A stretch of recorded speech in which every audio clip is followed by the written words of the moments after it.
정신과 의사 김지용이 쓴 어쩌다 정신과 의사에는 이런 내용이 있습니다. 다들 아빠만 찾는 우리 아이들을 신기해하며 바라보고 있을 때 소아정신과를 전공한 친구가 내게 말했다. 내가 볼 때는 100점짜리 육아를 하려는 형이 문제다. 그런데 당연히 그게 안 되고 그래서 지친 부모가 0점짜리 모습을 보일 수도 있다. 그게 아이에게 훨씬 더 안 좋은데 조금 부족한 듯해도 꾸준한 70점짜리 아빠가 되는 게 부모가 되는 게 더 좋다. 이렇게 말하는 내용이 있습니다. 100점짜리 부모가 되려다가 자칫 0점짜리 부모가 될 수도 있습니다. 기준을 너무 높게 잡으면 쉽게 지치게 되고 자칫 자녀에게 일관성 없는 모습을 보여줄 수 있기 때문이죠. 전문가들은 조금 부족해도 자녀들에게 일관성 있는 모습을 보여주는 것이 더 중요하다고 말하고 있습니다. 요즘 우리는 큐티 본문을 로마서로 묵상하고 있습니다. 유대인들은 예수님을 믿게 된 이방인 출신 그리스도인들에게 율법을 완벽하게 지키는 100점짜리 그리스도인이 되라고 권하고 있어요. 그러나 바울은 로마서에서 그리고 예수님은 이방인들을 향한 누가복음에서 조금 부족해도 꾸준하고 은혜로 사는 신실한 70점짜리 신자가 되기를 권하고 있습니다. 누가복음 5장 31절 32절에서 예수님 그래서 이렇게 권면하고 계세요. 예수께서 대답하여 가라사대 건강한 자에게는 의사가 쓸데없고 병든 자라야 쓸데있나니 내가 의인을 부르러 온 것이 아니라 죄인을 부르러 왔다. 이렇게 말씀하셨습니다. 여러분은 몇 점짜리 신앙을 갖고 계십니까? 자, 신앙에 있어서 일관성의 문제는 매우 중요합니다. 특별히 오랜 세월 속에서 인생의 큰 그림 속에서 신앙의 일관성을 언제나 유지하는 것은 성경에서도 잘 찾아보기가 어려울 정도입니다. 우리는 지난주에 방주에서 나와서 제일 먼저 하나님을 예배한 노아의 모습을 보았습니다. 이때까지 참 잘 유지되고 있던 노아의 신앙의 어떤 일관성 덕분에 오늘 본문에서 그의 자녀들도 독립적인 존재로 하나님과 교제하며 축복을 받는 자녀들로 성장하고 있는 모습 볼 수가 있습니다. 물론 노아의 믿음이 보통 사람의 것을 넘어서는 대단한 것이었습니다. 아무나 할 수 없는 놀라운 적용이었죠. 그러나 전적으로 노아의 믿음이 완전해서 오늘 본문에 이런 두 번째 인류의 조상이 되는 축복을 누렸을까요? 여러분 어떻게 생각하십니까? 그게 전부일까요? 우리가 그래서 성경을 전체적으로 봐야 되고요. 또 창세기도 전체적으로 봐야 되고 신구약을 다 봐야 되는데 이제 우리가 곧 다루게 될 9장 18절 이하의 모습을 보면 참 다루기 민망한 노아와 그의 자녀들의 망가지는 모습이 또 나오게 되죠. 그런 면에서 노아 인생 역시 노아 인생 전체를 보아서는 참 방주를 예비하고 그 안에 들어가서 거하는 놀라운 믿음이었지만 그 인생 전체를 보아서는 그도 역시 70점짜리 부모였다는 것을 알 수가 있습니다. 그의 믿음을 넘어서는 그를 향한 하나님의 끊임없는 은혜 때문에 노아가 존재할 수 있었던 거다. 이렇게 볼 수가 있지요.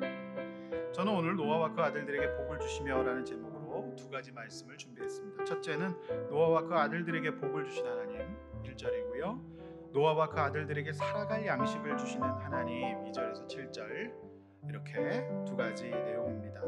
오늘 이 말씀을 통해 저와 여러분 모두가 하나님의 귀한 음성 듣는 시간 되시기를 주의 이름으로 축원합니다. 본론입니다. 첫 번째, 노아와 그 아들들에게 복을 주신 하나님이다. 1절의 말씀이죠. 하나님이 노아와 그 아들들에게 복을 주시며 그들에게 이르시되 생육하고 번성하라 땅에 충만하라 이렇게 말씀하고 계십니다. 자, 그런데 우리가 주목할 것은 9장에서 하나님의 대화의 파트너가 늘어납니다. 노아와 노아의 아들들로 바꾸죠. 그 전에 하나님의 대화의 대상은 노아뿐이었어요. 그런데 하나님 앞에서 은혜를 입었던 노아뿐만 아니라 그 은혜를 입은 대상이 이제 그 아들들까지도 확장되고 있습니다. 대상이 늘어나는 거예요. 노아가 축복의 대상이었는데 이제 아들들도 그 대상으로 바뀌고 있어요. 이런 패턴은 이제 다음 주에 보실 8절 말씀에도 똑같이 반복되고 있습니다. 노아와 그와 함께한 아들들에게 말씀하여 이르시되, 노아뿐만 아니라 그의 아들들에게도 말씀하고 있는 것이죠. 하나님을 모르는 이 세상 사람들의 자녀 교육의 목표는 비교적 분명합니다. 그들이 이 땅에서 유력한 네피림으로 만드는 거죠. 가인이 에녹성을 쌓고 자녀 이름을 붙여서 성의 이름을 지었듯이 이 시대에 부모님들은 자녀들을 나름의 스카이 캐슬에 입성시키기를 원하죠. 그러나 우리 하나님의 자녀들은 맡겨주신 자녀 양육의 목표가 달라야 합니다. 그것은 우리 자녀들이 이제 부모 밑에서 벗어나 독립적으로 하나님과 교제하고 그분의 복을 받아 누리는 하나님의 대화의 상대가 되도록 하는 것입니다. 여러분의 자녀의 양육의 목표는 무엇입니까? 또 자녀분들은 어떤 목표로 어떤 양육을 받으셨습니까? 부모님이 여러분에게 무엇을 강조하셨습니까? 오랫동안 제가 교회 안팎에서 사역을 해오면서 보아온 부모님들의 자녀 양육의 목표는 대개 비슷했습니다.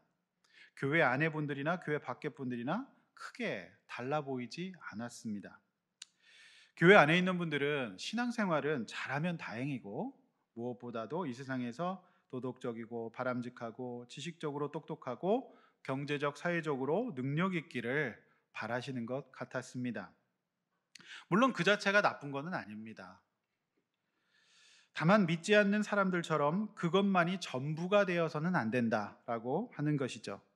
가장 중요한 자녀 양육의 이 목표는 내 자녀가 이제 부모의 신앙이 아니라 자신의 신앙을 가진 독립적인 존재로 세우는 것이어야 됩니다. 이것이 우리 그리스도인들의 자녀 양육의 목표입니다. 이제 노아의 하나님에서 자녀들인 셈, 함, 야벳의 하나님이 되었던 것처럼 어느 집사님의 자녀가 아니라 부모님들이 어느 자녀의 부모님으로 불리셔야 됩니다. 어떤 집사의 부모로 불러야지 어떤 집사의 자녀로 불려서는 안 됩니다. 1절과 8절 말씀에서 공의 하나님은 노아와 그와 함께한 아들들에게 말씀하고 계세요. 이것이 하나님의 소원이에요. 하나님이 여러분의 자녀들과 교제하기를 원하시고 복 주시기를 원하시는 겁니다. 여러분, 최고의 부모는 어떤 부모일까요? 우리 자녀를 하나님과 교제하는, 하나님의 복을 받아 누리는 자녀로 세우는 부모가 최고의 부모인 것입니다. 근데 저는 불신가정에서 자랐습니다. 그래서 어느 집사님, 어느 목사님의 자녀라는 얘기를 한 번도 못 들어봤습니다. 그래서 오히려 더 일찍 자립신앙이 되어서 하나님의 은혜를 사모하게 되었는지도 모르겠습니다. 그러나 모태신앙이거나 대대로 예수를 믿어온 가정의 경우 그 자녀가 부모만큼이나 성숙한 신앙을 가지고 하나님과 대화하며 복을 받아 누리는 일은 쉬운 일만은 아닌 것 같아요. 오히려 제가 불신가정에서 태어나서 오히려 더 하나님 앞에 자립신앙을 가지게 된 것 같기도 합니다. 그런 면에서 노아는 자녀들에게 특별한 신앙적인 모델의 역할을 한 것만은 분명한 것 같습니다. 그 아버지의 적용을 보면서 이 자녀들도 훈련이 되었던 것이죠.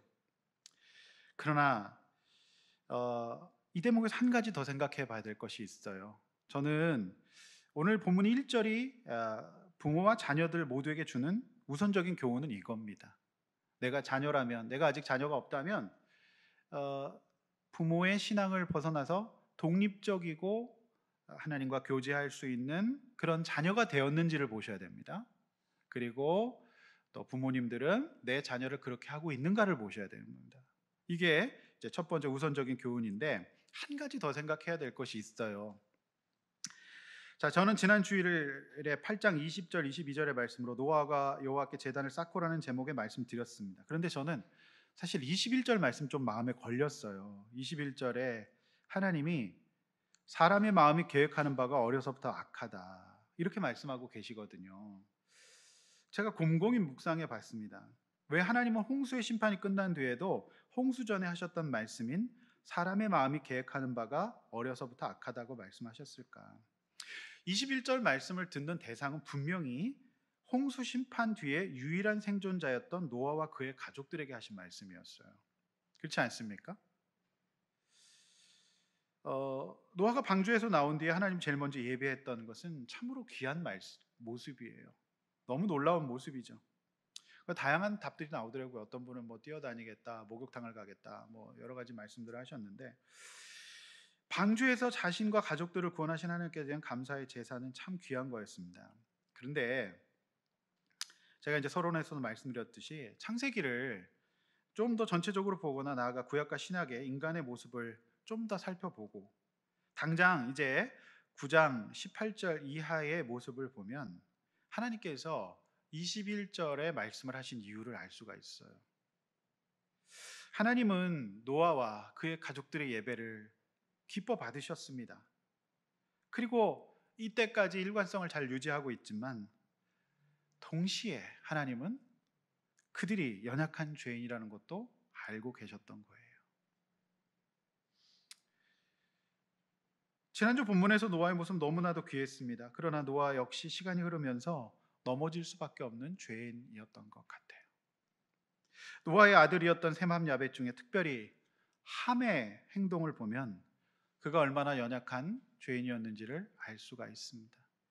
그래서 믿음의 정말 명문가에서도 함과 같은 아들이 나올 수도 있는 겁니다. 오늘 우리가 1절의 말씀을 어떻게 해석해야 될까요? 이런 놀라운 축복, 제2의 인류의 조상이 된 노아가 그의 인격과 그의 모든 것이 너무 훌륭하고 흠잡을 곳이 없어서 하나님이 이런 축복을 주신 걸까? 이런 생각을 해보게 되는 거죠. 그러나 제가 성경을 전체적으로 보고 또 저도 이제 설교하기 참 민망한 9장 18절 이하를 저도 설교를 해야 되는데 이 말씀을 봤을 때에는 우리가 생각해 봐야 될 것이 또 하나 있어요. 그게 뭐냐면 이를 두고 이제 성경학자, 구약학자들은 여호와 하나님의 자기 극복이라고 말을 해요. 여호와 하나님의 자기 극복. 여러분 홍수 심판 이전의 인간들은 완전히 부패한 죄인이었지만 그래도 믿음을 갖고 있던 노아가 심판이 아닌 복과 충만의 복을 이제 받은 것은 그가 일관성 문제, 그의 인생의 전체 그림을 놓고 봤을 때 완전 무결한 의인이 아닙니다. 그가 완전해서가 아니라 끝까지 사랑하시는 하나님의 자기 극복 때문이었어요. 노아가 또 노아의 자녀들이 복을 받게 된 것은 그들만의 의로움이 아닌 하나님의 은혜 때문이라는 겁니다. 사랑하는 성도 여러분, 하나님의 이런 자기 극복 때문에 우리가 구원을 얻은 거죠. 안 그런 사람은 아무도 없습니다. 만약에 우리가 행한 죄마다 다 심판을 받았다면 살아남을 사람은 없습니다. 결정적으로 전쟁과 포로와 심판까지 동원하시던 하나님은, 또 홍수까지도 동원하신 하나님은 이제 그래도 안 되자 자신의 아들 예수 그리스도 성자 하나님을 보내시는 자기 극복으로 우리의 구원의 길을 여신 겁니다. 여러분, 자기 극복 전문가는 사실 부모입니다. 자녀를 심판하고 싶지만, 안 보고 싶지만 끊임없이 자기 극복을 하며 사랑과 인내를 보이는 것이 부모 아니겠습니까? 그 부모의 자기 극복이 없었다면 우리는 오늘날 이 자리에 설 수 없습니다. 누군가 끊임없이 부모뿐만 아니라 이 세상이, 이 사회가, 나의 배우자와 나의 친구들과 공동체가 끊임없이 자기를 극복하며 인내와 사랑을 보였기 때문에 우리가 지금까지 사람 노릇하고 살 수 있는 것이 아니겠습니까? 결국 사랑이라고 할 때 낭만적이고 찰나적인 사랑이 아닌 성숙한 책임 있는 사람일수록 이러한 자기 극복을 동반해야 합니다. 자기 극복 없는 사랑은 진짜 사랑이 아니에요. 가짜 사랑이에요. 낭만적이고 감각적이고 이런 사랑 아닙니다. 거기엔 자기 극복이 있을 수가 없어요. 안 보면 그만인 거죠. 우리가 성숙하고 우리가 성장하고 하나님의 은혜를 받아 누린 그런 사람이 될 수 있는 것은 하나님의 자기 극복 때문이었어요. 여러분, 우리도 그 하나님의 사랑을 받아 자기를 극복할 수 있는 사랑을 흉내낼 수 있기를 원합니다. 이걸 극복하지 않으면 성장과 성숙이 일어날 수가 없는 거지요. 우리 결혼 관계도 마찬가지예요. 끊임없이 자기를 극복해야만 결혼 관계를 유지할 수가 있는 것이죠. 우리 하나님이 노아를 축복하시고 사랑하시고 오늘 이렇게 복 주신 이유는 노아가 완벽해서가 아니라는 거예요. 지금까지 8장까지 와 보았던 노아의 모습은 너무나도 훌륭했어요. 그러나 9장 끝에서 여러분, 노아의 인생이 한마디로 이 8장까지 노아가 거의 도배가 되다시피 하지 않습니까? 너무 훌륭했어요. 그런데요, 9장 끝에 보면 노아에 대한 인생이 한마디로 그냥 정리됩니다. 홍수 후에 노아가 350년을 살았고 950세가 되어 죽었더라. 이걸로 그냥 끝나는 거예요. 역시 그도 70점짜리 하나님의 자기 극복으로 살아온 사람이었다라고 하는 것을 알 수가 있어요. 그토록 많이 기록되었던 노아가 보이지가 않아요. 그의 말년에, 그의 노년은 한마디로 그냥 살다가 죽은 거예요. 유의미한 인생을 살지 못했다라고 하는 것이죠. 사랑하는 성도 여러분, 우리가 여기까지 와서 예배하고 하나님과 교제할 수 있는 믿음의 사람이 되는 이 근거는 하나님의 자기 극복 때문이었습니다. 여러분, 혹시 내가 나 정도면 착하게 살았고 나 정도면 괜찮은 사람이고 나 정도면 인격적으로 좋아서 내가 이렇게 예배드릴 수 있다고 생각하십니까? 아닙니다. 하나님의 이런 자기 극복 때문에 우리가 구원받은 거예요. 그래서 하나님 앞에 늘 겸손하시기를 바랍니다. 나 정도면 괜찮아 이런 생각하지 맙시다. 언제나 겸손하게 내가 상태가 영적으로 좋을 때에도 하나님이 미리 아시고 이런 말씀을 주셔서 나를 구원하셨다는 것을 믿으시기를 바랍니다. 내가 믿어드린 게 아니에요. 내가 믿어드린 게 아니란 말입니다. 하나님의 놀라운 자기 극복이 아니었으면 여기까지 올 수 없었어요. 의롭고 거룩해서가 아니라 심판이 아닌 은혜를 베푸시는 하나님의 자기 극복으로 구원을 얻은 겁니다. 내가 구원받을 만한 괜찮은 사람이라는 생각을 내려놓으시고 해 아래 살아가는 모든 이 사람들은 사실 연약한 죄인입니다. 그걸 인식하시기를 바랍니다. 이것이 오늘 저와 여러분에게 주시는 하나님의 특별한 은혜예요. 그래서 하나님의 자기 극복 때문에 우리가 여기까지 올 수 있었다는 걸 생각하면서 오늘 우리가 구원받고 예배드리고 인생의 가장 소중한 이 가치를 발견하게 된 것이 정말 놀라운 은혜라는 것을 믿고 받아들이시기를 바랍니다. 오늘 두 번째, 노아와 그 아들들에게 살아갈 양식을 주신 하나님, 2절에서 7절이에요. 자, 2절입니다. 잘 보십시오. 땅의 모든 짐승과 공중의 새와 땅에 기는 모든 것과 바다의 모든 물고기가 너희를 두려워하여 너희를 무서워하리니 이것들은 너희 손에 붙였다. 자, 태초에 하나님이 천지를 창조하셨을 때에는 인간과 자연계 동물들이 평화로운 공존을 이뤘습니다. 그래서 계시록에 주님 다시 오시면 독사의 굴에 어린아이들이 손을 넣어도 물리지 않고요, 사자와 함께 뛰어논다. 그러니까 이 동물들이, 자연계가 사람을 공격하지 않고 평화롭게 공존하면서 그렇게 살아가는 모습이었습니다. 그런데 이 죄로 인한 홍수 심판 이후에 이 관계 질서가 깨져요. 이 짐승들이 사나워집니다. 새가 사나워지고요, 물고기가 사람을 공격하기도 하는 거예요. 이게 이제 질서가 깨진 거지요. 그래서 하나님께서는 아담과 하와에게 그렇게 하셨듯이 노아와 노아의 가족들이 살아갈 세상의 질서를 잡으시고 그들의 안전을 이제 보장해 주시는 겁니다. 이거 통치하시기 때문에 그렇게 사고당하지 않도록 지켜주시는 거죠. 자, 3절이에요. 모든 산동물은 너희의 먹을 것이 될지라. 채소같이, 여기서 채소같이라는 말이 재밌죠. 그러니까 노아 홍수 이후의 인간은요, 채소같이 고기를 먹습니다. 고기를 마구마구 많이 먹는 거죠. 채소같이. 드디어 육식의 역사가 시작되는 겁니다. 창세기 9장에서 육식이에요. 그래서 이 땅에 있는 모든 고깃집들은 창세기 9장을 주목하셔야 됩니다. 육식의 역사가 창세기 9장에서 시작이 되는 거예요. 그렇지 않습니까? 육식의 역사의 시작이에요. 하나님께서 인간을 창조하신 뒤에 양식은 채식이었습니다. 채식. 그 당시는 인간이 채식만으로도 충분히 건강을 유지할 수 있었어요. 왜 그런가요? 하나님이 천지를 창조하시고 궁창 위에 물을 두셔서 일종의 지구를 싸고 있는 온실 효과를 내셔서 채식을 먹어도 충분히 건강을 유지할 수 있도록 환경을 만들어 주셨어요. 그런데 부패하여 타락해서 하늘에 창문이 열려서 그 물이 다 내려옵니다. 그냥 일반적인 비가 내린 게 아니라고 말씀드렸습니다. 그래서 이제 인간이 살아갈 지구의 환경이 바뀌어진 거예요. 태양으로부터 이제 여러 가지 직접적인 해를 이제 입게 된 거죠. 그래서 이때 노아 홍수 이후에 인간은 채식만으로 충분히 건강을 유지할 수 없게 된 겁니다.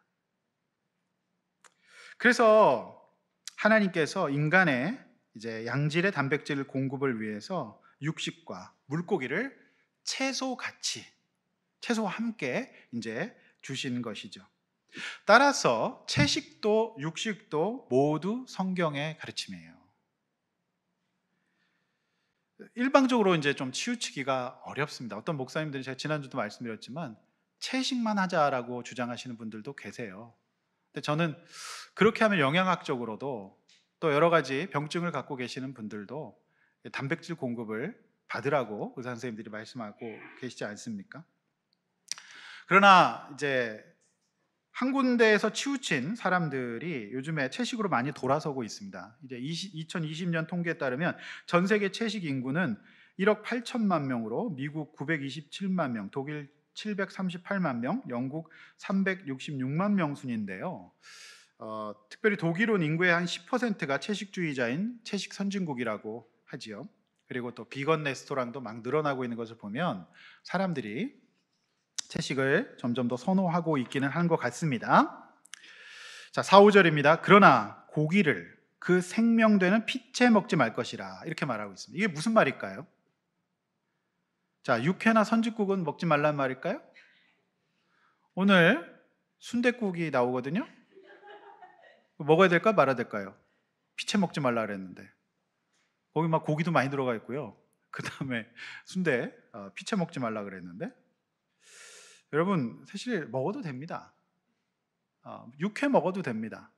그거가 문제가 되지 않아요. 지금 그런 율법의 시대가 아닙니다. 이 말씀의 뜻은 바로 5절에 나와 있습니다. 내가 반드시 너희의 피 곧 너희 생명의 피를 찾으리니 짐승이면 그 짐승에게서 사람이나 사람의 형제면 그에게서 생명을 찾으리라. 자, 즉 하나님께서는 노아와 노아의 가족들에게 육식과 어류를 주시되 자연계의 생명들도 하나님의 피조물이기 때문에 인간의 건강 유지를 위한 양식이 되는 것은 허락하지만 그 생명들에 대한 경외감이나 존중감 없이 생태계를 파괴하고 짐승들을 잡는 것을 취미로 삼지 말아라는 뜻입니다. 함부로 하지 말라는 거예요. 양식으로 먹되 그거를 그 생명들을 경외하지 않고 존중하지 않고 마구잡이로 다루지 말라는 뜻입니다. 6절입니다. 이런 하나님의 명령은 사람에게까지 확장되죠. 왜 이 말씀을 하셨을까요? 지금 창세기에는 구조가 반복되고 있다고 말씀드렸어요. 계속해서 아담과 하와에게 하셨던 명령이 계속 반복되고 있어요. 왜 하나님이 생명을 존중하라고 말씀하실까요? 사람까지. 아담과 하와를 지었는데 그들의 자녀인 가인이 죽였잖아요. 사실상 이 피 흘림 때문에 홍수 심판이 왔다고 봐도 과언이 아닙니다.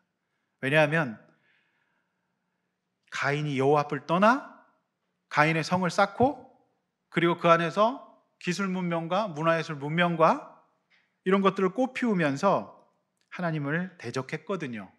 그래서 결국 인간은 부패하게 된 거잖아요.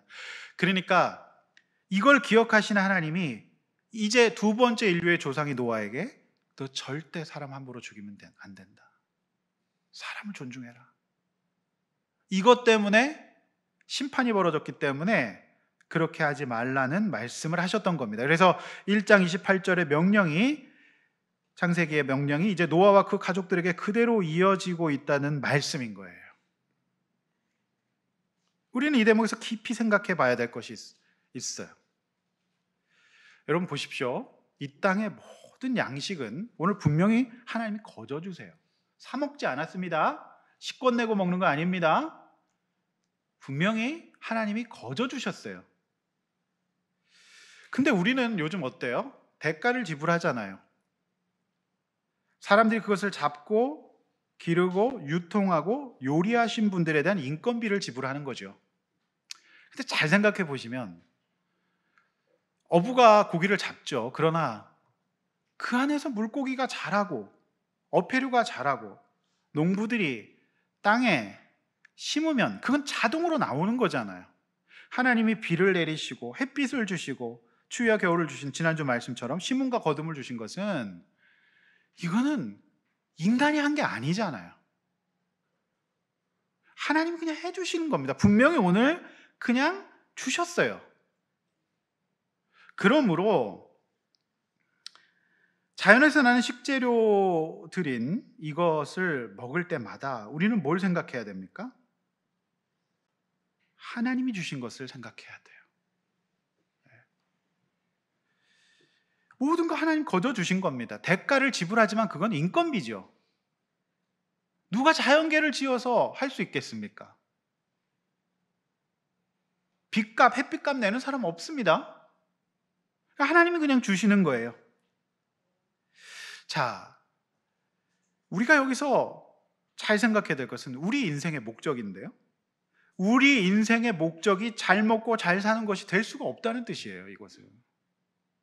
그냥 그건 하나님이 생명을 유지하고 건강을 유지하기 위해서 주시는 건데 그것이 인생의 목적이 될 수가 없어요. 왜냐하면 먹고 산다는 것 자체가 하나님이 은혜로 주시는 거기 때문에 우리가 해야 될 일은 우리를 지으시고 온 세상을 지으시고 주관하신 하나님의 뜻을 헤아려서 이제 심판받은 세상을 회복시키는 일을 우리가 해야 되는 거예요. 이게 우리 인생의 목적이에요. 그런데 여러분, 안 믿는 분들은 어떻게 생각하십니까? 그냥 하나님이 주신 거라는 것을 잊어버리고 오롯이 자신이 한 일이라고 생각해요. 이건 내가 한 거다. 그건 내 거다. 어리석은 생각입니다. 여러분들이 농산물에 인건비를 지불하신 거지 그것을 만드신 하나님께 지불한 건 아니잖아요. 모든 양식은 하나님이 주신 거기 때문에 취할 수 있는 겁니다. 그러므로 먹고 사는 게 우리 인생의 목적이라면 그건 우리가 짐승과 다름이 없는 거죠. 믿지 않는 사람이랑 믿는 분들이 다 이렇게 얘기를 해요. 다 먹고 살자고 하는 일이다. 그러나 여러분 어때요? 이 말이 맞는 말입니까? 하나님 예배하는 것과 먹고 사는 일이 겹칠 때 세상 사람들은 당연히 먹고 사는 일을 선택해요. 그것뿐만 아니라 한 걸음 더 나아가서 하나님이 허락하시고 공급하시는 세상에서 창조주이시고 일용할 양식의 공급자 되신 하나님보다 나에게 집중하고 내 능력으로 산 거고, 그리고 더 나아가서 더 잘 먹고 잘 사는 것에 인생의 목적을 둡니다. 이거 아니잖아요. 그런데 이렇게 사는 사람들은 더욱더 거기에서 집중할 때 더 공허해요. 완전한 행복을 느낄 수가 없어요. 로마 사람들이 먹고 토하는 것과 똑같은 겁니다. 공허할 뿐입니다. 사람 짐승이 아니기 때문에 그저 먹고 살기 위해 지어진 존재가 아닙니다. 여러분, 우리 그리스도인들은 무너진 세상을 회복할 사명이 있는 사람들이에요. 노아에게 양식을 주시는 것은, 그의 가족들이 먹고 살 수 있도록 육식을 허락하신 것은 그들이 이제 무너진 세상을 재건하고 하나님의 백성들로 하나님 예배하고 유의미한 인생을 살기 위해서 하나님이 오늘 주신 거지, 다 잊어버리고 오직 여기에 집중하라고 주신 것이 아니란 말씀입니다. 여러분 그렇게 생각하지 않습니까? 근데 이게요, 현실 속에 살다 보면 자꾸 여기에 집중하게 돼요. 제가 아는 어떤 분의 취미가 있어요. 그분의 취미가 엽수예요. 총을 쏘세요. 그러니까 이 국가에서 허락된 기간에 제주도에 가서 사냥을 하십니다. 근데 그분이 교회 직분자예요. 인간에게 건강을 유지하는 양식으로 동물을 주셨지, 생명을 죽이는 것을 취미로 하는 것으로 하나님이 동물을 주신 게 아닙니다. 그리스도인이 총 쏴서 사냥한다. 여러분 이거 안 어울리지 않습니까? 이건 안 맞는 거예요. 그렇게 하면 안 됩니다. 먹기는 먹되 그 생명을 존중하지, 그것을 그냥 죽이는 걸 취미로 하지 말라는 겁니다. 그렇게 하면 안 되는 거예요. 그리스도인들은 자연계를 보존하고 동물들을 학대하지 말아야 될 사명이 있는 겁니다. 이것이 저와 여러분에게 주신 하나님의 말씀이에요. 성도 여러분, 그리스도인은 건강을 유지하기 위한 먹기면 충분하다. 이것이 오늘 성경의 가르침이에요. 더 잘 먹고 잘 사는 것이 인생의 목적이 될 때 거기에는 반드시 피 흘림이 있어요. 피 흘림이 있어요. 여러분 돈이라면 더 잘 먹고 잘 사기 위해서 사람을 속이고 죽이는 게 이 세상 아닙니까? 거기엔 피 흘림이 있는 거예요. 인생의 목적이 잘 먹고 잘 사는 것이 될 때 사람은 절대 행복할 수가 없어요. 파멸할 수밖에 없다. 이것이 오늘 이 창세기 말씀에 우리에게 주신 귀한 메시지입니다. 자, 저와 여러분의 인생의 목적은 뭡니까? 창조주 하나님과 인격적인 교제를 누리고 하나님 앞에 독립된 존재로 그분의 복을 누리는 생육과 번성과 충만의 복, 무너진 세상을 다시 재건하고 상한 영혼들을 살리는 이 사명들이 우리에게 있습니까? 그럼 이것이 오늘 우리에게 주시는 귀한 메시지인 거예요. 제가 최근에 병원 신세를 평생 한 번도 병원에 입원해 본 적이 없어요. 입원이란 거를 못 해봤습니다. 그런데 최근에 연달아 2번이나 입원을 하게 됐습니다. 제가 이번 한 주간 병원에 있으면서 많은 생각을 했습니다. 근데 어제 이제 퇴원 날 묵상했던 로마서 8장 말씀이 제 마음을 치더라고요. 로마서 8장 5절, 8절, 12절, 13절 앞에 보시면서 우리 함께 한번 읽어보겠습니다. 시작. 육신을 따르는 자는 육신의 일을, 영을 따르는 자는 영의 일을 생각하나니 육신의 생각은 사망이요 영의 생각은 생명과 평안이니라. 육신의 생각은 하나님과 원수가 되나니 이는 하나님의 법에 굴복하지 아니할 뿐 아니라 할 수도 없음이라. 육신에 있는 자들은 하나님을 기쁘시게 할 수 없느니라. 그러므로 형제들아, 우리가 빚진 자로 돼 육신에게 져서 육신대로 살 것이 아니니라. 너희가 육신대로 살면 반드시 죽을 것이로되 영으로서 몸의 행실을 죽이면 살리니 너희가 육신대로 살면 반드시. 네, 여기까지 읽겠습니다. 여러분 이 말씀을 저는 보면서 창세기 9장의 신학적인 해석이다라고 보여졌어요. 하나님이 이 육식을 주시면서 피채 먹지 말라고 말씀하셨잖아요. 그게 뭐예요? 너희들이 그거를 하나님이 주신 이유는 무너진 이제 심판받는 세상을 다시 세우는 일이잖아요. 하나님의 나라를. 그런데 이때 이후에 사람들 어떻게 살았나? 그냥 먹고 사는 거, 육신의 일에 온전히 집중하고 더 재밌고 더 즐기고 더 환상적인 육신의 삶에 집중하며 살았다는 거예요. 창세기 9장의 말씀을 보란듯이 어겼다는 겁니다. 그래서 어떻게 됐습니까? 육신의 생각은 어때요? 사망입니다. 그러니까 이 안에 있으면 하나님과 원수가 됩니다.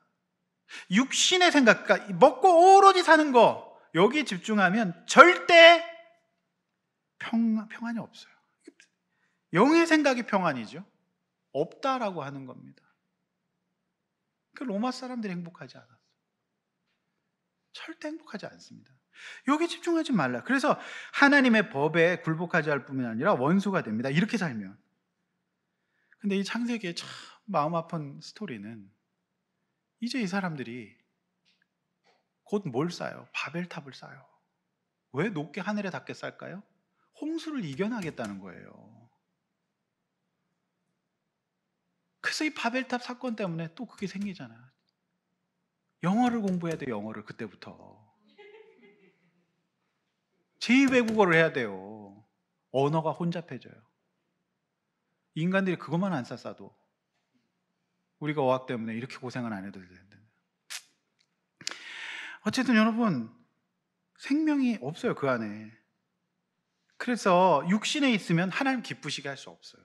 그러니까 오늘 하나님이 어때요? 9장에서 자기 극복을 하시면서 알고 계셨어요, 이제 어떻게 될지. 근데 극복하시면서 복을 주세요, 그 자녀들까지. 이 하나님의 극복이에요, 자기 극복. 그런데 그들이 이후에 어떻게 사느냐? 여러분, 노아가 취해가지고요, 정신을 잃어버려요.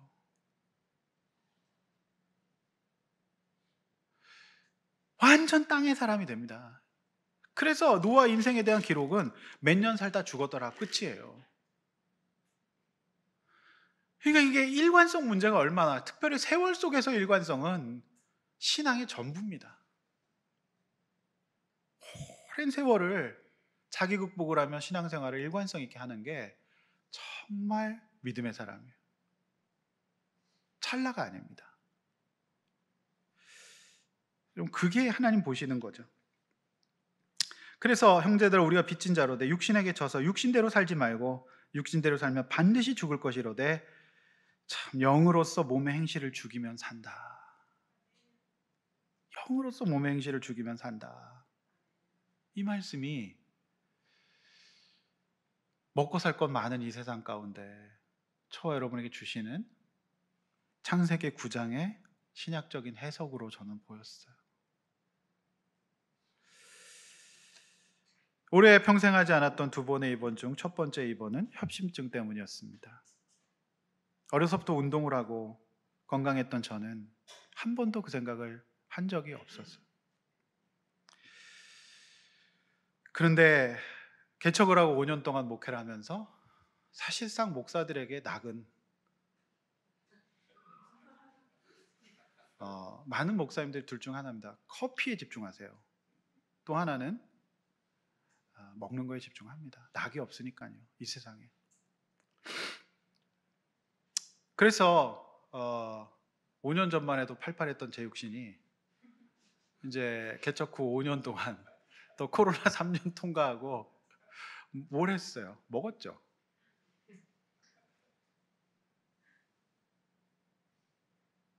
이게 목회 우울증이라는 것도 있거든요. 성도들이 왔다 갔다 하고 업다운이 심하고, 특별히 홍수에 심판당한 우리 빚지고 환난당하고 원통한 자들을 세우는 아둘람 교회의 5년 사역에 저의 오로지 낙은 먹거리였습니다. 저는 오늘 이 피채 먹지 말라가 어떻게 들린지 아세요? 많이 먹지 말라로 들려요. 진짜 그렇게 들려요. 피채 먹지 말라가 많이 먹지 말라로 들려요. 제가 믿음과 열정을 갖고 했지만 이 일에 집중했던 것 같아요. 이 시대에 피채 먹지 말라는요, 많이 먹지 말고 아무거나 먹지 말라예요.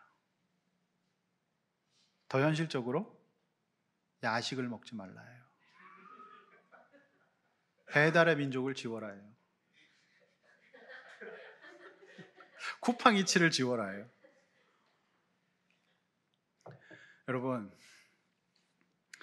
요즘에 굶어 죽는 사람 없어요. 요즘에 모든 피 흘림은 어디서 오는지 아십니까? 많이 먹어서 오는 거예요.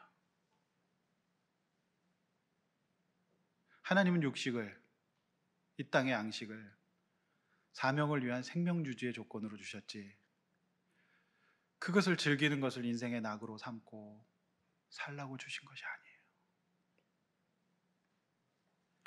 요즘은 피 흘려 죽지 않고 피가 막혀 죽습니다.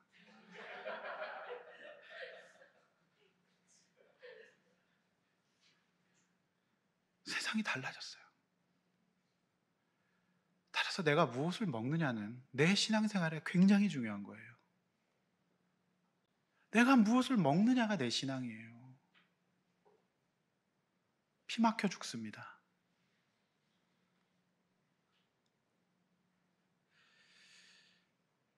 피채 먹지 말라는 새로운 해석이 필요해요. 이거 단순히 뭐 육회 먹지 마라 이거 아닙니다. 선짓국, 순댓국 먹지 말아라 아니에요. 피채 먹지 말라는, 네가 이 땅의 사명을 위해서 주어졌는데 믿지 않는 사람들은 오로지 그걸 위해서 외국을 나가거나 오로지 그걸 위해서 인생을 예배와 맞바꿔요. 인생의 목적이 완전 뒤바뀌어 버리는 거죠. 그렇게 되면 어떻게 돼요? 결국 사망이에요. 이 땅의 현대인들이 넘쳐나는 세상 속에서 그렇게 살아요. 그렇게 살다 보니까 어떻게 돼요? 점점 더 이런 것이 없을 때보다 사망률이 더 늘어나는 거예요. 현대인의 질병, 모든 것들 어디서 왔어요? 많아지면서 온 거잖아요. 가난하고 정말, 여러분 우리나라가 참 기가 막힙니다. 6.25 전쟁으로 폐허가 되었고 아무것도 없었을 때에는요, 사람들은요 양식을 나라를 재건하기 위한 최소의 것으로 삼았어요. 그리고 나라를 세우고 나니까 지금 어떻게 돼요? 사람들이 다 피차 먹는 거죠. 망가져가고 있는 겁니다. 지난주 두 번째 입원은 신호대기를 위해 정차해 있는 제 차를 대학생이 핸드폰 보다가 엄청나게 때려 박은 겁니다. 그래서 차 수리비가 1,000만 원이 나왔어요. 제가 박치고 앞에까지 받아가지고 이제 차가 뒤에는 프레임까지 나가가지고 1,000만 원이 나왔어요. 네. 사실상 차가 못 쓰게 됐습니다. 엄청난 강가와 함께 팔아도 사고차가 되는 그 상황이 이제 됐는데, 그러니까 이제 이쪽 목하고 어깨가 이제 많이 아팠고 머리도 띵하고 이제 뇌출혈, 경미한 뇌출혈이죠. 뇌진탕이죠. 이제 이런 것을 겪었는데, 제가 이제 병원에 있으면서 그 생각을 했어요. 만약에 내가 이 땅에서 그냥 먹고 사는 것이 인생의 목적이었다면 얼마나 허무할까. 갑자기 그런 거 하려고 다 준비해 놨는데 그냥 죽을 수도 있는 게 인생인데 그 얼마나 허무할까 이 생각했어요. 그 진짜 부질없는 짓이구나. 언제든지 한 방에 훅 갈 수 있는 게 우리이기 때문에. 그래서 우리 인생의 목적이 이 땅에서 이것들을 먹고 누리고 즐기고 사는 거, 이것이 인생의 목적이면 참 허무한 거구나라는 생각을 다시 한번 하게 됐어요. 그걸 옆에서 들어오거나 뭐 이렇게 됐으면 제가 이 자리에 없을 수도 있잖아요. 근데 저는 참 감사한 게 이제 하나님이 저에게 내과 외과적으로 정말 딱 하나님이 경고로 이제 어떻게 해야 된다. 내과 외과적으로 딱 주신 것 같아요. 그래서 이게 협심도 이제 초기에 이렇게 돼서 이제 관리하도록 하나님이 긴장하셨고요. 그래서 어젯밤에 이제 집에 왔잖아요. 라면이 너무 먹고 싶어. 라면. 그래서 이제 설교 준비 다 마치고 이제 교회 이제 버릴 거 다 버리고 이제 청소하고 싹 이제 올라와서 한 11시 정도 됐어요. 딱 그때. 그래서 이제 우리가 양심은 있어갖고 이제 라면을 겉면으로 바꿨어요. 그게 좀 낫다 그래가지고. 그래서 이제 집사람한테 여보 한 젓가락 할까? 그랬더니 집사람이 제가 불쌍했는지 먹자 그러더라고요. 그런데 제가 이 피채 먹지 말라는 말씀 이게 계속 들리는 거예요. 그래서 이게 라면을 먹지 말라는 소리로 들리더라고요. 그래서 어제 안 먹었습니다. 그리고요 바로 일찍 잠자리 들었어요. 여러분 혈당 이런 것이 잠을 푹 자야 됩니다. 잠을 잘 자야 돼요. 그래서 딱 자고 일어났더니요 몸무게가 딱 1kg가 빠지는 거죠. 잠만 잘 자도. 그리고 충분한 수면을 취해도 당이 떨어집니다. 잠을 못 자면 당이 올라가거든요. 그러니까 스트레스 이런 것이 있었던 거죠. 그때 이제 피차 먹으니까 LDL이 올라가겠죠. 그래서 이거구나. 이게 피차 먹지 말라. 이거는 라면 먹지 말라. 근데 사실은 제가 어제 이제 한 바퀴 저도 이제 돌았는데 어제 우리 양석원 부목장 식구들께서 저 서울 감자탕에서 너무 맛있게 드시고 계신. 분명 그 라면 사리를 넣었을 텐데 막 그러면서 막 이 생각 안 넣었어요? 막 그 생각 막 드는 거예요. 잔뜩 앉아가지고 막 그래서 부럽다. 그래서 이제 어떤 이미지가 하나 각화돼서 그랬던 것 같아요. 근데 하나님이 다 그만할 때, 그래서 오늘 아침에 제가 이제 우리 전사님들하고 큐티를 하면서 기도를 했는데 우리 형제가 그런 나눔을 했어요. 이 땅의 젊은이로서 이 땅에서 예수 믿는 가정에서 태어나서 내 친구들은 세상에서 재밌게 살고 누리고 즐기고 다 하는데 나는 그렇게 하지 않아야 되는 상황이 고난인 것 같지만 그 고난은 영광에 비해서 비교할 수 없다는 나눔을 해서 공감이 됐어요.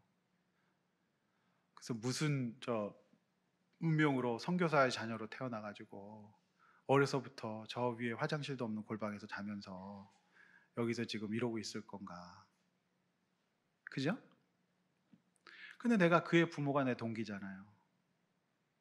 근데 내심 우리 하선교사는 인생 성공했다는 생각이 들었어요. 그 아이들이 하나님 섬기잖아요. 이 부부가 이상의 유명한 선교사처럼 도네이션을 많이 받고 막 그런 분들 아닙니다. 그냥 그것밖에 모르는 분들이에요. 앞만 보는 분들이에요. 그거 보고 그 일관성 때문에 그래도 이 자녀들이 오늘 여기서 저 골방에 있으면서 예배하는구나. 상임아, 너 인생 성공했다. 제가 그렇게 얘기해주고 싶어요. 물론 더 길게 봐야죠.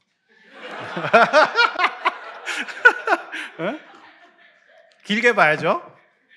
애들이 갑자기 막 이제 나몰라라 하면서 노아처럼 막 술 취해서 쓰러져 있고 막 이럴 수 있어요. 함이 돼가지고. 그런데요, 오늘 말씀이 큐티 말씀이 고난이지만 그 뜻대로 부르심을 입은 모든 하나님의 사람에게는 합력하여 선을 이룬다. 이게 참 은혜더라고요.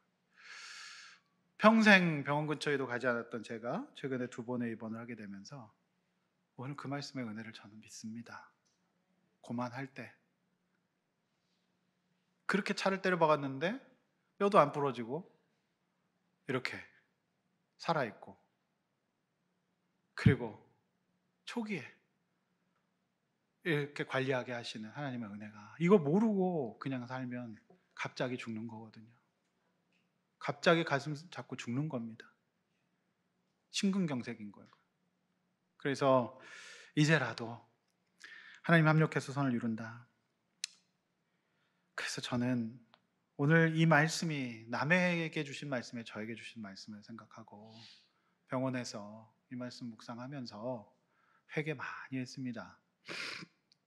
육신으로 살면, 피채 먹으면, 절제하지 않고 그렇게 살면 다 피 흘려 죽을 수 있어요. 이것이 오늘 저와 여러분의 인생의 목적에 주시는 경고예요. 여러분, 뭐 때문에 삽니까, 우리가? 이것이 오늘 저와 여러분이 주시는 놀라운 말씀이고, 우리가 오늘 묵상한 로마서 말씀은 창세기의 신약적인 해석인 거예요. 명심하시기를 바랍니다. 먹고 사는 거 중요합니다. 그러나 먹고 사는 것이 인생의 목적이면 공허하고 허무할 것이고, 이 땅에서 우리가 그저 즐기고 누리고 재밌게 사는 것이 인생의 목적이면 허무할 것입니다. 허무할 것이에요. 그래서 오늘 우리 아들랑교회 또 우리 어머니 아들이 이제 오늘 또 함께 예배를 드리셨는데, 오늘 이 말씀이 우리 상기 형제에게 정말 은혜로 들어갈 수 있기를 축원합니다. 상기 형제 아멘 하셔야죠. 아멘. 어머니 아들 때문에 고생하셨는데 이제 아들이 예수 잘 믿고 자립신앙 가질 수 있도록 도와주시는 게 최고입니다. 그래서 제가 무조건 했어요. 어머니랑 아들이랑 예배 나오셔야지 제가 목장 연결한다고. 또 우리 목장에는 우리 또 아들을 누구보다도 잘 공감할 수 있는 우리 귀한 또 목자님이 계십니다. 너무 축복하고요. 하나님이 우리에게 합력하여 선을 이루실 줄로 믿습니다. 아멘. 말씀 맺습니다. 내 배우자와 자녀들에게 또한 주변 사람들에게 신앙의 일관성을 보여줍시다. 나를 구원하시고자 하는 하나님의 자기 부인 앞에서 겸손합시다.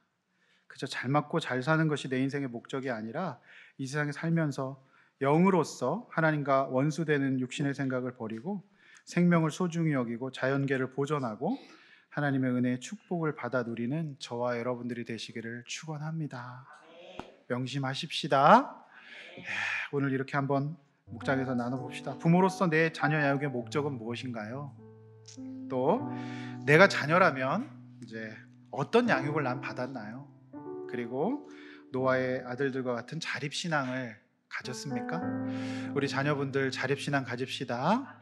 아직 자녀가 없는 분들은 정말 자립신앙 가질 수 있길 원합니다. 더 잘 먹고 잘 사는 것이 내 인생의 목적이 아니라 먹고 사는 문제, 특별히 먹는 일에 있어서 내가 적용해야 될 것은 무엇일까요? 뭘 먹지 말아야 될까요? 뭘 절제해야 될까요? 그것이 바로 피채 먹는 겁니다. 여러분 이것들 잘 나눠보시고 또 하나님이 지으신 세상 우리는 잘 관리합시다. 그래서 우리 교회가 작은 교회인데 왜 이렇게 쓰레기가 많이 나와요? 우리 교회가 작은데 쓰레기는 거의 300명 규모예요. 그래서 우리 정말 잘 좀 관리해야 될 것 같아요. 지구와 환경의 보호를 위해서 잘 관리할 수 있기를 원합니다. 우리가 해야 될 적용 이번 구체적으로 잘 한번 나누어서 우리 주님 오실 때 사명 끝까지 잘 감당할 수 있는 건강한 마음과 영과 육신을 가질 수 있기를 주님의 이름으로 축원합니다. 우리 시간에 찬양하고 기도합니다. 믿음의 가정, 우리를 죽기까지 사랑한 그 사랑으로 우리 함께 찬양하겠습니다. 우리를 죽기까지 사랑한 그 사랑으로, 사랑한 그 사랑으로 당신을 사랑하리. 약속하신 축복의 말씀 굳게 믿으며 약속하신 축복의 말씀 굳게 믿음의 가정을 세웁시다. 믿음의 가정 세우리. 우리 함께 섬기며 우리 함께 섬기며 믿음의 가정 세우리. 거친 세파가 몰아칠 때 세상 사람들 모두 알게 되리. 믿음 위에서 우리가 높은 음으로 찬양합니다. A 코드로. 우리의 가정은 우리의 가정을 생명으로 충만하리. 은혜와 사랑으로. 우리의 사랑은 희생하며 자기 극복하는 것. 우리의 사랑은 희생하며 섬기는 것. 주님 보이신 대로 우리 함께 섬기며 주님 모습 닮아가리. 주님께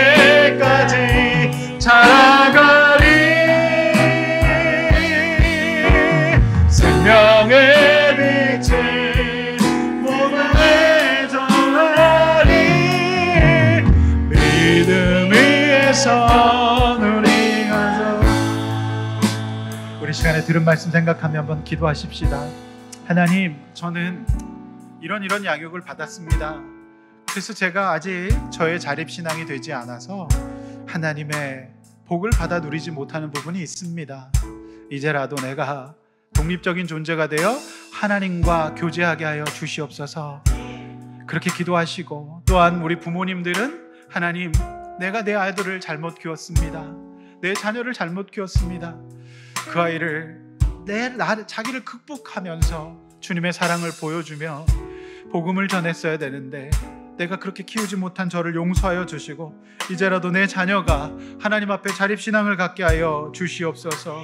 건강하게 하여 주시옵소서. 인생의 목적이 잘 먹고 잘 사는 것이 아니라 아버지 주님 앞에서 하나님 지으신 세상을 관리하며 사명의 삶을 살게 해달라고 우리 두 가지 말씀 붙들고 주여 한번 외쳐 기도합니다.